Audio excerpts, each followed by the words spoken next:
नमस्कार, आप देख रहे हैं 10 में दम। मैं हूं आपके साथ विवेक शांडिल्य। बड़ी खबर के साथ आज 10 में दम में कौन सी खबरें मैं आपको बताने जा रहे हैं, इसका सबसे पहले जिक्र कर लेते हैं और दिखाते हैं वो बड़ी खबरें। रूस की चेतावनी क्या है? महायुद्ध अब विश्व युद्ध की तरफ जा रहा है, ये सवाल सबसे बड़ा है, क्योंकि रूस के विदेश मंत्री सर्गेई लावरोव ने इशारों में आज कह दिया कि किसी भी कीमत पर अभी ये युद्ध थमता नहीं दिख रहा जब तक यूक्रेन शर्तें नहीं मानता, और ये भी कहा कि विश्व युद्ध में भी ये युद्ध तब्दील हो सकता है, इसके भी पूरे आसार नजर आ रहे हैं। नमस्कार, मैं हूं आपके साथ निधि वासंदानी और 10 में दम में आपको ये भी बताएंगे कि ट्विटर की चिड़िया अब उड़ाएंगे एलन मस्क, क्योंकि मस्क ने जो ट्विटर खरीद लिया है उसके बाद अब नीली चिड़िया पर मालिकाना हक हो गया है उनका, और क्या कुछ बदलाव आगे वो कर सकते हैं ये भी खबर होगी। विवेक, साथ में ये भी बताएंगे कि कांग्रेस को पीके ने कैसे दो टूक दे दी है। इसके अलावा आपको बताएंगे कि किस तरह से कांग्रेस को दो टूक कहने के बाद पीके का अगला प्लान क्या है, नई रणनीति क्या है, और साथ ही साथ बात होगी एक और खबर की। जल्दी से ग्राफिक्स में अगला लेके आइए खबर। शाहीन बाग में बुलडोजर चलाने की तैयारी है। वही शाहीन बाग है जहां एनटीसीए एंटी एनआरसी प्रोटेस्ट में देखने को मिला था, अब उसी शाहीन बाग की तरफ बुलडोजर का मुंह कराने की तैयारी है। क्या है साउथ दिल्ली एमसीडी का प्लान, आपको बताएंगे। चलिए, लेकिन सबसे पहले विवेक, वो खबर जो वाकई अब तक कहीं आपने नहीं देखी होगी, पाकिस्तान का जो कराची शहर है वो दहल उठा। तस्वीरें विवेक दिखाएं। बिल्कुल, तस्वीरें आपको दिखाना चाहेंगे निधि। ये तस्वीर आप देखिए, इसमें एक महिला नजर आ रही है और इस महिला का नाम और डिटेल सब कुछ आपको बताएंगे, और ये भी बताएंगे कैसे यह हमला हुआ। लेकिन देखिए, ये महिला फिदायीन महिला है और बुरखे में आई थी। ये महिला निधि बुरखे में, इसने बम छिपाया हुआ था, और जब ये गाड़ी बगल से आती है उसके बाद अचानक बहुत बड़ा धमाका होता है। बिल्कुल, ये फिदायीन हमला था। पाकिस्तान के दहशतगर्दों ने फिदायीन हमला किया, लेकिन जख्मी विवेक, जख्मी जो हुआ वो चीन हो गया, यानी पाकिस्तान का आका हो गया। कैसे, देखिए इस रिपोर्ट।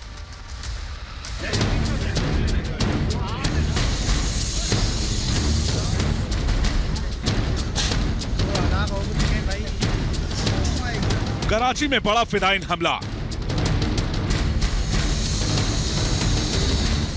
पाकिस्तान में जख्मी हुआ ड्रैगन। आत्मघाती हमले से दहला पाकिस्तान।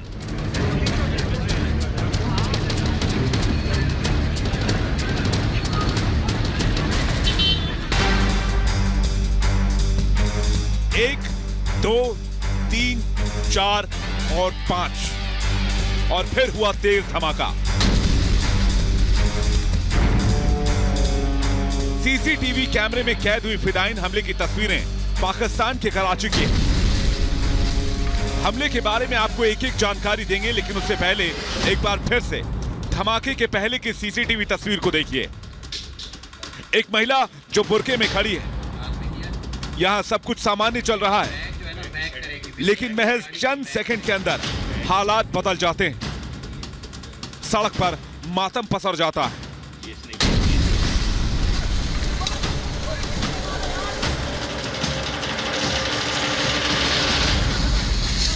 पाकिस्तान के कराची शहर की यूनिवर्सिटी में यह फिदायीन हमला हुआ है, जिसमें 5 लोगों की मौत हो गई है।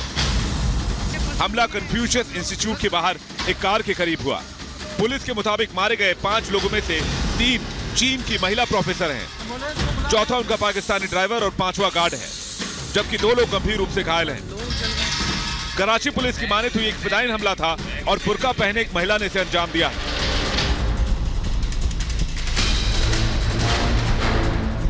खबरों की माने तो बलोच लिबरेशन फ्रंट ने हमले की जिम्मेदारी ली है। यह हमला बलोच लिबरेशन फ्रंट की मजीद ब्रिगेड ने किया। फिदायीन महिला का नाम शारी बलोच बताया जा रहा है, जिसका फोटो भी जारी किया गया है। इसी संगठन ने पिछले महीने गिलगित के सैन्य ठिकाने पर हमला कर 22 सैनिक और 4 आम नागरिकों की हत्या कर दी थी। पिछले साल ग्वादर के पास हुए आतंकी हमले में चीनी नागरिक मारे गए थे, जिससे ड्रैगन यानी चीन काफी चिढ़ा हुआ था और पाकिस्तान को चेतावनी दी थी कि भविष्य में फिर से चीनियों पर ऐसे हमले ना हो और आतंकियों पर पाकिस्तान सरकार कड़ी कार्रवाई करे। लेकिन कराची हमले में चीनी नागरिकों की मौत से चीन एक बार फिर भड़क सकता है, जो पाकिस्तान के लिए किसी बुरे सपने से कम नहीं है। Bureau report, Republic Bharat.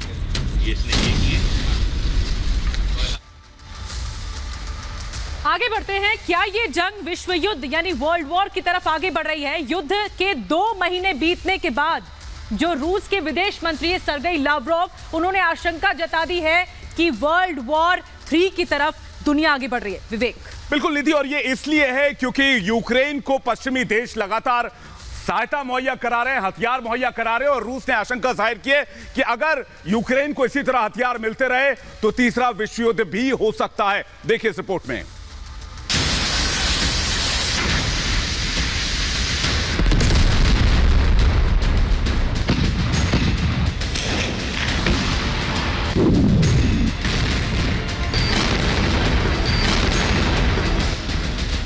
महायुद्ध कराएगा विश्व युद्ध।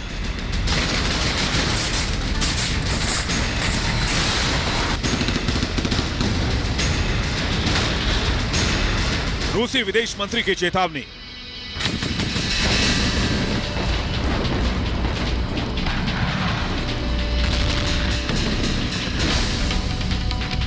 यूक्रेन को मिल रहे हथियारों पर सख्त हुआ रूस।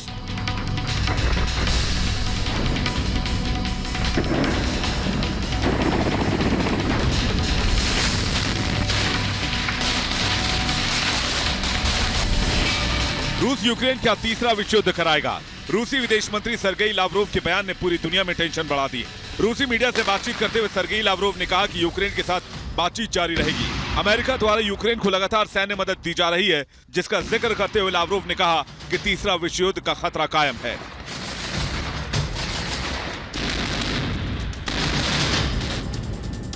रूस के विदेश मंत्री ने कहा कि खतरा गंभीर है, आप इसे कमजोर नहीं समझ सकते। मौजूदा तनाव के हालात में तृतीय विश्व युद्ध का खतरा वास्तविक है।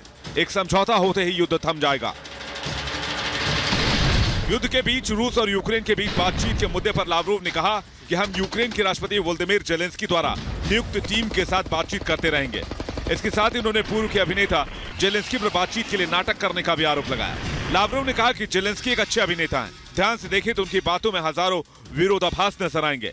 लावरोव ने शांति वार्ता के लिए यूक्रेन की आलोचना करते हुए कहा, सद्भावना की अपनी सीमाएं होते हैं। यदि ये परस्पर सद्भावना नहीं है तो यह बातचीत की प्रक्रिया में मदद नहीं करती है। रूसी विदेश मंत्री के बयान से साफ है कि अमेरिका और पश्चिमी देशों से यूक्रेन को मिल रहे हथियार युद्ध के तनाव को और बढ़ा सकते हैं और ये युद्ध विश्व युद्ध का रूप ले सकता है। रूस अमेरिकी हथियारों को लेकर सख्त ऐतराज जता चुका है। रूस के विदेश मंत्री और रक्षा मंत्री भी कह चुके हैं कि यूक्रेन को मिल रही सैन्य मदद हमारे निशाने पर है और हम उस पर हमला करते रहेंगे।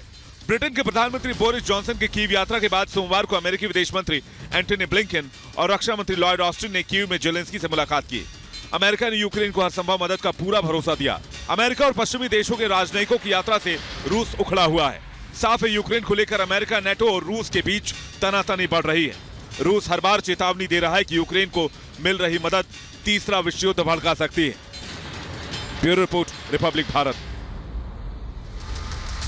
युद्ध को 62 दिन हो चुके हैं, लेकिन लगातार रूस अपने हमले बढ़ा रहा है। खासकर रूस ने यूक्रेन के दक्षिण में अपने हमले तेज कर दिए हैं और दक्षिण में आता है खार्किव। खार्किव में इतनी ज्यादा भीषण बमबारी हुई है जिसका अंदाजा ना तो यूक्रेन को था, ना अमेरिका को और ना ही नाटो मुल्क को। देखिए इस रिपोर्ट में।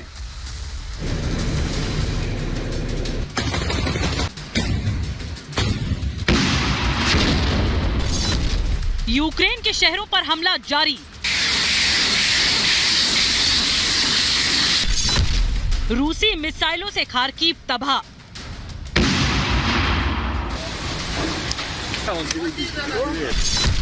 शहर बन गए खंडहर।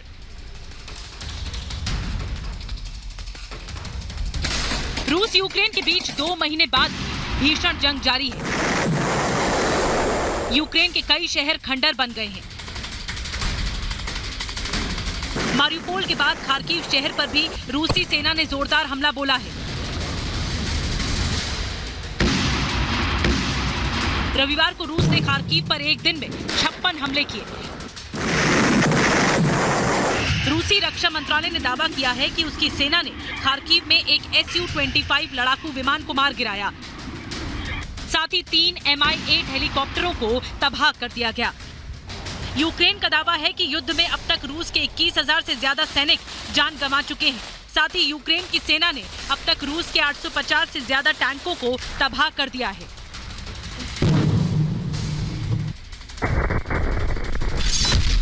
खार्किव में रूस को कड़ी चुनौती। यूक्रेन के जनरल स्टाफ का दावा है कि रूसी सैनिकों ने खार्किव पर हमले तेज कर दिए हैं। यूक्रेन का कहना है कि रूस को यहाँ काफी नुकसान उठाना पड़ा है, जिसकी वजह तो यूक्रेन लगातार ये कह रहा है कि रूस को हम सबसे बड़ी चोट दे रहे हैं और इसी वजह से जो यूक्रेन का दावा है कि कितना नुकसान हुआ है, 21,800 सैनिक यूक्रेन का दावा है कि रूस के मार गिराए गए हैं, यानी रूस को ये बहुत बड़ा नुकसान हुआ है सैनिकों के लिहाज से। इसके अलावा आपको बताएं जो सैन्य हथियार हैं वो भी किस तरह से खाक हो चुके हैं। रूस के 873 टैंक्स तबाह कर दिए गए यूक्रेन की तरफ से, यूक्रेन दावा कर रहा है। 179 लड़ाकू विमान भी तबाह हो चुके हैं रूस के, तो ये रूस को नुकसान हुआ है। इसके अलावा हेलीकॉप्टर 154 हेलीकॉप्टर खत्म कर दिए गए, यूक्रेन दावा कर रहा है। ड्रोन जो है वो 191 ड्रोन, बख्तरबंद गाड़ियां 2238 बख्तरबंद गाड़ियां।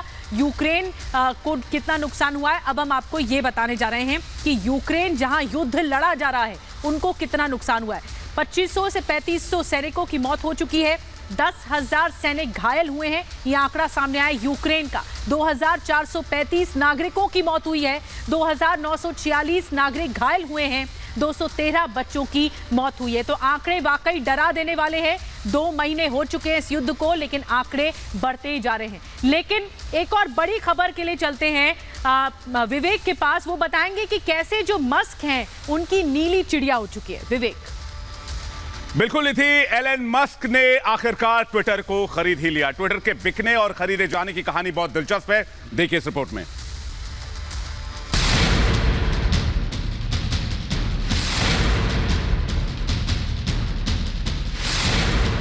एलन ले उड़े ट्विटर की चिड़िया, मस्क बने ट्विटर के नए मालिक। 3,37,000 करोड़ में हुई डील। मस्क की प्राइवेट कंपनी बनी ट्विटर। घाटे के ट्विटर में खोजा फायदे का सौदा। पूरी दुनिया अब तक देख समझ चुकी है एलन मस्क ट्विटर के नए मालिक बन चुके हैं, लेकिन दुनिया का सबसे अमीर आदमी और टेस्ला कंपनी के सीईओ ने घाटे के दौर से गुजर रही ट्विटर कंपनी को आखिर क्यों खरीदा? टेस्ला, स्पेसएक्स जैसी मुनाफा कमाने वाली कंपनी के मालिक एलन मस्क ने कहीं ट्विटर को खरीदकर घाटे का सौदा तो नहीं कर लिया? क्या एलन मस्क के लिए पैसा कमाना प्राथमिकता थी, या फिर जाहिर सी बात है कि जिस कंपनी की वो पब्लिक मंच पर कई बार आलोचना कर चुके हैं उसे अपने फायदे के लिए, अपना डंका पिटवाने के लिए अब इस्तेमाल किया जाएगा? ऐसा लगता है 5 साल पहले ही मस्क ने ट्विटर को खरीदने का मन बना लिया था। ये देखिए, ये ट्वीट एलन मस्क ने 5 साल पहले किया और ट्विटर पर ही ट्वीट करके ट्विटर का ही भाव पूछ लिया। एलन मस्क के ट्विटर खरीदने के बाद 5 साल पहले का ट्वीट वायरल हो रहा है, जिसमें वो ट्विटर का भाव पूछते हुए ट्वीट कर रहे हैं। 21 दिसंबर 2017 को उन्होंने ट्वीट किया, आई लव ट्विटर। तब किसी ने जवाब दिया, आपको इसे खरीद लेना चाहिए। तब मस्क ने ट्विटर का भाव उनसे ही पूछ लिया, कितने का है ट्विटर? दुनिया के सबसे अमीर शख्स को भविष्य शायद पहले से पता था, इसीलिए आज उस 5 साल वाले भरोसे को एलन मस्क ने सच करके दिखा दिया। जानकारी के मुताबिक मस्क ने ट्विटर को खरीदने के लिए पहले से पैसा जुटा लिया था। फंड का एक बड़ा हिस्सा मस्क की इलेक्ट्रिक कार कंपनी टेस्ला में हिस्सेदारी बिक्री के जरिए आएगा। बाकी का पैसा मॉर्गन स्टैनली और दूसरे बैंक फाइनेंस करेंगे। $54.20 प्रति शेयर के हिसाब से 3,37,000 करोड़ रुपए कैश पेमेंट में ये पूरा सौदा हुआ है, जो $44 अरब का होगा। ताज़ा डील के बाद एलन मस्क के पास कंपनी की 100% हिस्सेदारी होगी और ट्विटर उनकी प्राइवेट कंपनी बन जाएगी।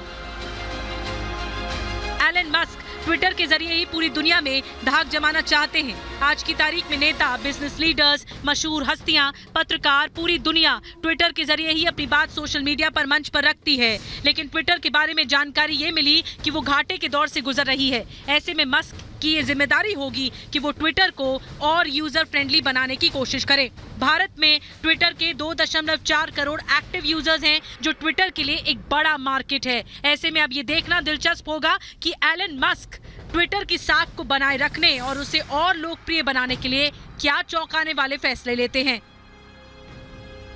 Bureau report, Republic Bharat. और एलन मस्क से जुड़ी खास बातें आपको बताते हैं। साउथ अफ्रीका के प्रिटोरिया में जन्म हुआ, महज 12 साल की उम्र में वीडियो गेम बनाया, मैगजीन को 500 करोड़ में डॉलर में इन्होंने इसे बेचा और 2004 में इलेक्ट्रिक कार कंपनी टेस्ला की नींव रखी, ट्रैफिक से तंग आकर टनल बोरिंग मशीन बनाई, मंगल ग्रह पर इंसानों को बसाने की योजना रखते हैं। मंगल ग्रह पर 2050 तक इंसानी बस्ती बसाने की प्लानिंग है। इंसानी दिमाग को कंप्यूटर से जोड़ने की पहल भी कर रहे हैं। 2018 में कैंडी कंपनी शुरू की, ये कैंडी अंतरिक्ष में भेजी जा सकती है। अपना घर बेचकर फिलहाल किराए के मकान में रहते हैं और अपने खर्च के लिए दोस्तों से पैसे भी इन्होंने उधार लिए। लेकिन अब ट्विटर एलन मस्क की हो चुकी है दुनिया के सबसे अमीर शख्स की। अगली खबर के लिए जो कांग्रेस से जुड़ी हुई है, चलते हैं निधि के पास। निधि। बिल्कुल विवेक, अगली खबर प्रशांत किशोर से जुड़ी हुई है, जो कि चुनावी रणनीतिकार हैं। चुनावों को जितवाने के लिए इनका नाम सामने आता है। कांग्रेस सोचकर बैठी थी कि डूबते को तिनके का सहारा प्रशांत किशोर के रूप में मिलेगा, लेकिन ऐसा हो न सका। प्रशांत किशोर ने कांग्रेस को ही आईना दिखाकर कांग्रेस का ऑफर ठुकरा दिया है। वो कांग्रेस नहीं ज्वाइन कर रहे हैं। देखिए रिपोर्ट।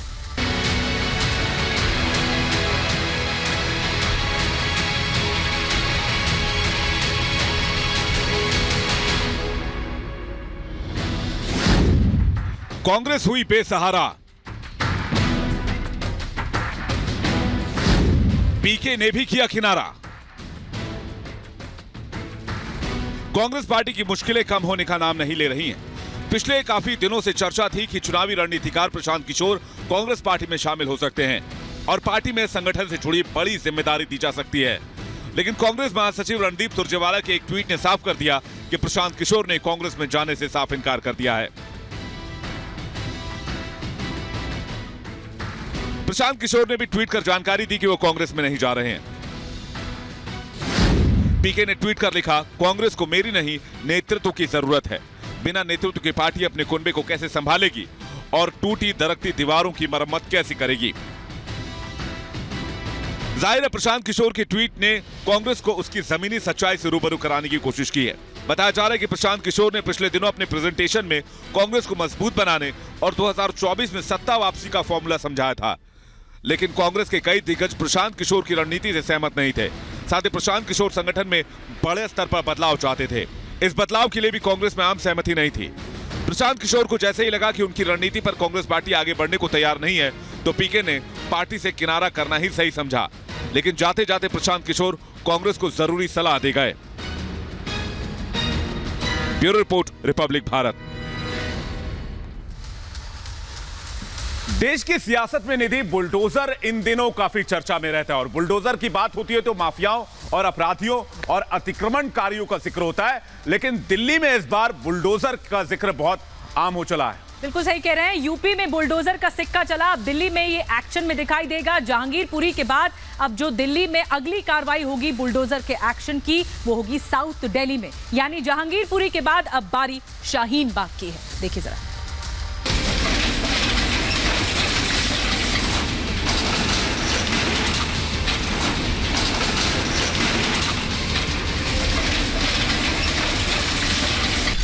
जहांगीरपुरी के बाद शाहीन बाग की बारी।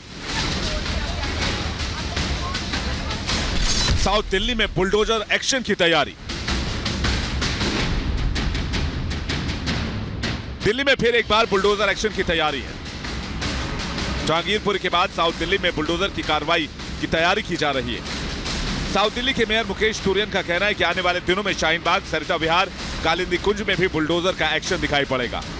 शाहीन बाग में बहुत ज्यादा अतिक्रमण है, पूरी तरह से।